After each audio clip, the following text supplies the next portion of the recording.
It's 7 p.m, you just got home from work, you're exhausted, mentally drained, and you just want to sit down on the couch and just grab some food. You know you should study Japanese, but you just can't bring yourself to actually start. So you end up scrolling your phone or watching Netflix instead. And another day goes by, no Japanese, zero progress, and slowly the guilt starts creeping in. And this is exactly how people quit. And the reason why this happens is surprisingly simple. Most people only have one version of studying Japanese. And that's the version that only works when, you're full of energy and you're really motivated to actually sit down and study. And over the last decade of having learned Japanese while working full-time and being quite busy in my life, I figured out some ways that actually helped me to sit down and just learn Japanese, even if I don't feel like doing it at all. And today I'm going to break down the exact strategy that I use until this very day. Let's get into it. Okay, before we come to the actual strategy, let's first understand the problem a bit better here. I think really the core of the problem is that we tend to set up our study routines or our method or approach or whatever you want to call it on days where we have a lot of energy and a lot of motivation. Now the problem is, if I think about my own life, those days are not every day. So from Monday to Friday, I get home from work quite late. I am quite mentally drained. And to be honest, I just want to grab some food and just, relax and switch off my brain. So having that situation combined with a study method or a study routine that is tailored for your good days and your high energy days just doesn't work out. And I think this is not about, being lazy or not, being a motivated person. It's just a very natural thing.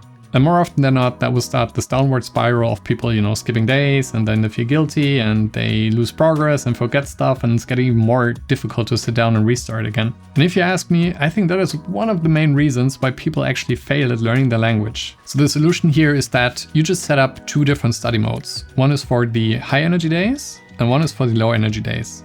And I would argue that the low energy mode is the more important mode, because this is what typically makes or breaks your success of learning Japanese in the end. You know what they say, right? 80% of success is showing up. And I believe that's true. So let me show you how to do that. So first, there are 3 rules that I stick to for all of my low energy study sessions. And don't worry, none of them are about, hustling harder or you have to switch off your phone or whatever. Actually, it's quite the opposite. Okay, rule number 1. Reframe what success looks like. So usually when we think about, a good study day, we think about how much progress have I made versus from where I started. And that's not really a good measurement for those low energy days. So the way that I reframed it for myself is success is showing up. So for me, these days really are about continuity and not about progress or intensity. Okay, rule number 2, give yourself a 5-minute exit route. So when I start these sessions, I really tell myself I would just do it for 5 minutes. And why is it so effective? Because, 5 minutes is not much. And to be honest, the most difficult thing about those lower energy days is not actually doing the studying, it's starting the studying. It's basically like a boulder that you, need to push and roll somewhere. Getting it to actually move in the beginning is the hardest part, but once, it starts to roll, it actually creates some momentum in itself, and the pushing just becomes easier.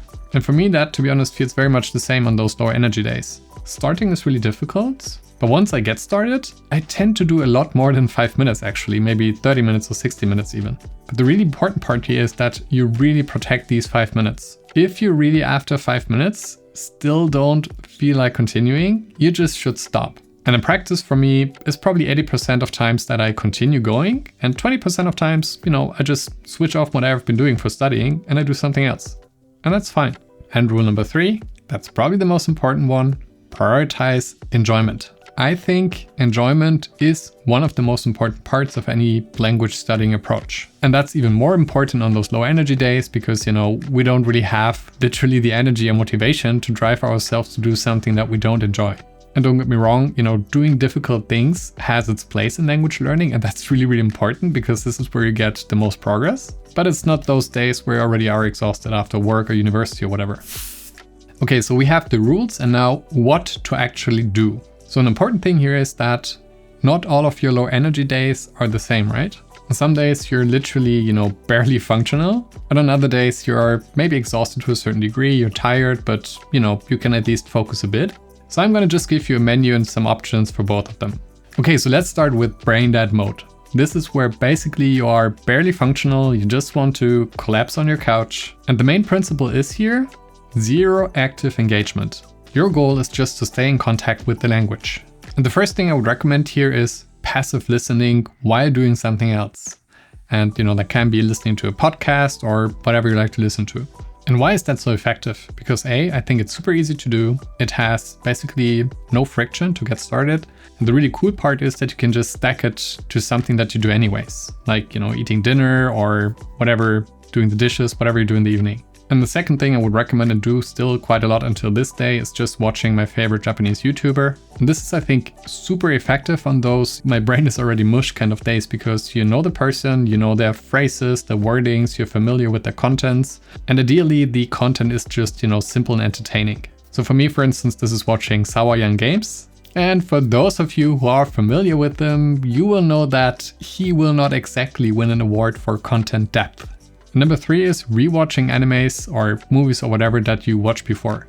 And why that's so good is, again, because you're very familiar already with the content and you don't have to, really decipher the story or whatever, because you already know it. And you can literally just crash on your couch and just relax, put up your feet and still do some Japanese while doing that. And go-to method number 4 for me personally is playing video games in Japanese. Ideally, it's a game that, I already know well, I know the mechanics, so I don't have to focus too much on what's going on and actually reading the text. And while, they're still Japanese, the main focus point is actually the entertainment and the stuff around it, which on those days, where I'm really tired and exhausted from work, is actually a really nice thing to have. And I even get some, energy out of this, so it's like win-win.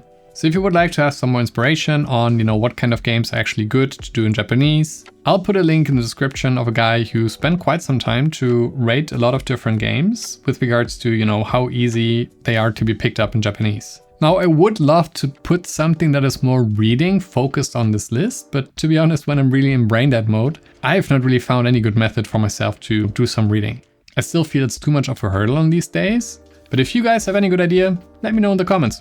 Okay, so that was Braindead mode, and now to the normal low energy kind of mode where you're still exhausted, you're tired, but you're actually still functional as a human being and can do a bit more. And the number one thing I want to recommend here is potentially the one that I like most of all the items here on the list. And that's basically watching a slice of life video on YouTube. So what do I mean by that? It's usually videos, that are focused about cleaning your house or renovating your house or doing some shopping, just some very casual, low brain intensity kind of things. But the really cool part here is they usually come with subtitles. Some of them are subtitle only. All the words that are being used are quite, common everyday stuff, because if you talk about shopping or renovating your house or making coffee or whatever, it's not very complex or very rare words. And the nice part is that, the visuals also support what is going on the screen. So even if you don't really catch some words or you don't understand stuff, then still having the actual video showing the stuff makes it a lot easier to understand. And you can find them very easily by just putting very, basic daily concepts in Japanese in the YouTube search bar. Like for instance, koki o ireru or ie no kaiso, ie o kirei ni kaimono toka. Well, you get the point, it's very easy. And the next one is a bit of a controversial one. It's using Anki flashcards. And I know there are a lot of people out there who hate spaced repetition learning. Personally, I don't really mind it that much. And on those, lower energy days, actually, I find it quite comfortable in the sense of, exactly what you're gonna get. It's always the same. It's just, giving you the structure and thing you need to do, so you don't need to think about it yourself. And when I do it, it's sometimes, to be honest, a bit meditative. And a bonus tip, what I like to do is I try to set up, a very comfy environment. So I get a nice drink, I put on some non-distracting music in the background, maybe cuddle up with my dog or whatever.